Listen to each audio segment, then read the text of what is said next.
I'm buying even more Bitcoin following the virality of this article posted by famed hedge fund manager and key economic thinker Ray Dalio. This article has now over 69 million views in a very short time frame, and he discusses the 5 steps to, I call it, pandemonium that we've already begun taking steps in. Historically, wars begin with trades and economic conflicts, with tariffs and export and import controls. Then you shift into technological wars, then into geopolitical wars, then into capital wars, and finally, and God forbid, into military wars. This article is scary. It gives you anxiety when you notice the similarities during the World War eras to things that are taking place here in 2026. I don't want to commentate on that and the political aspects of world events. I want to focus on number 4. The 4th step in the ladder to pandemonium, to chaos, capital wars, and how you and me are potentially in threat with our financial sovereignty, and how Bitcoin steps in to save us from that threat. So, if that is a topic that you find interesting, make sure to watch until the end and destroy the like button here on this video. Usually I post Bitcoin analysis videos and I cover crypto breaking news, but today the markets are illiquid. We are closed. The traditional financial markets are closed because of President's Day. Happy President's Day to those of you that celebrate, but just a very, very quick micro outlook on Bitcoin before we get into the real topic of this video is we're still creating higher lows on the micro. We shouldn't lose 64.9. If we do, then the low 60s is possible. If we want to see a move into 80 and beyond, I would say 84K, then 72 needs to be broken to the upside. That is the very quick Bitcoin updates. But if we zoom out and we focus on the macro, we know that things are not going into a good direction. America has accumulated almost $40 trillion in national debt, and they started to do this with World War I. Believe it or not, the national debt, or the debt that countries have, originates to wars, and for America particularly World War I. Treasuries were issued by the Federal Reserve to fund World War I. They collected money from the public, used the funds to go to war, and after the war finished, they didn't have enough money to pay off the original bond investors. So what happened? They issued a new layer of bonds, collected money, and used that new money to pay off the original investors. And that continued to this day to become a more sophisticated process and reach $40 trillion worth of national debt. When countries decide to go into war, the money is printed like a madman. They print so much money, they devalue the dollar or their local currency so much to fund war that you suddenly see massive amounts of inflation, massive amounts of unemployment follow, and you go into economic depressions. And whilst you're in war, and I'm just saying this with my full heart, God forbid, let's hope nothing like that happens. Obviously, when you read this article from Ray, you feel very nervous and very anxious, and Ray does say that he could be wrong from the way he sees things going. He could be wrong with it, and I pray that he's wrong. And I want to just commentate fully from a capital preservation perspective, because whilst war happens, forget about monetary debasement, forget about printing money. When we focus on the 4th step in the ladder to pandemonium, the 5 steps that lead to chaos, you can see that there is a branch highlighted as capital wars. To punish, and this is before military conflict, governments can punish opposing governments, opposing countries, by getting the opposing citizens to not invest in their local markets.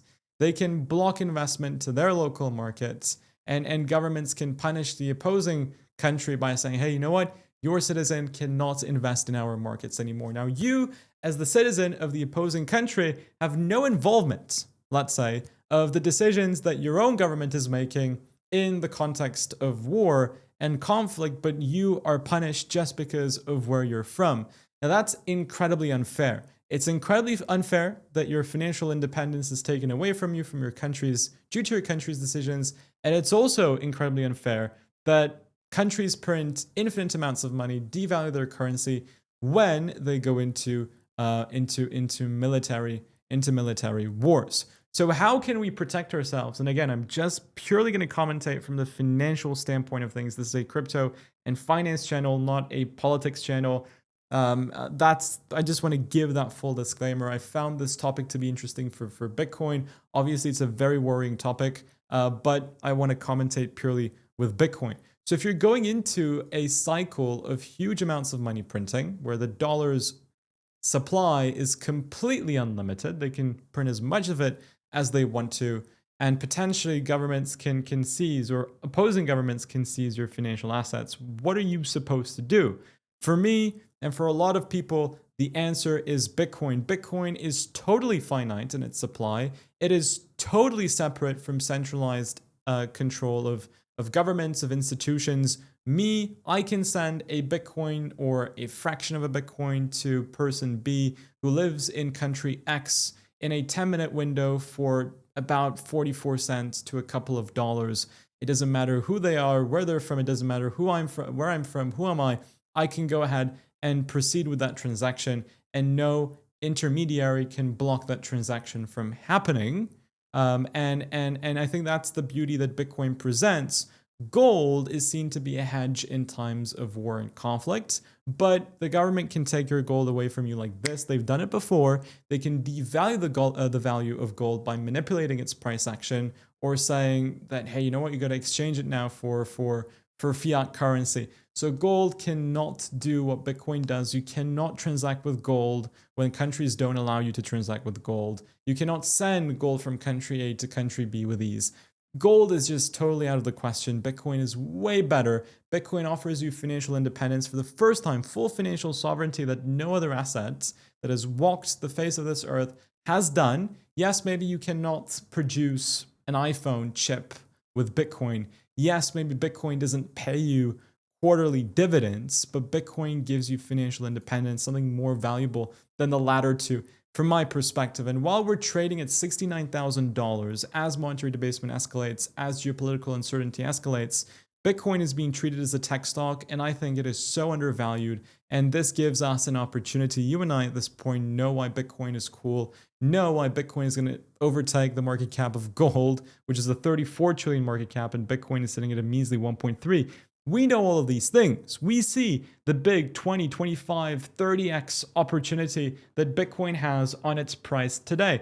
So many individuals are focused on, oh my God, if Bitcoin falls to 60, then maybe it's going to come down to 49 or 55. Yes, if you're a levered trader, fine. Okay, I get it. But if you're not a levered trader and you're just accumulating Bitcoin for the long term, then why does it matter? Why are you waiting for the exact bottom? You're never going to be able to time it. Nobody can time the exact bottom. I look at this and I look at the market cap. I look at how the world is shaping up to be, and I see that Bitcoin is so cheap. And I buy at 67.9. I will buy if we go to 80, because I think it will still be cheap then. I think it will be cheap at 90, at 100, and I think it will be cheap at 50, at 49, at 35, if it goes there. It doesn't change. I will buy because the opportunity is still there. And that's the message that I wanted to put forward to you. Nobody cares about crypto. Nobody cares about Bitcoin in a time where everybody should be caring about Bitcoin and crypto. And you, the loyal audience that has been watching every single video for the past 4 years now, you have that opportunity. And just study well, do your own due diligence well, and come to a decision that could change your life forever.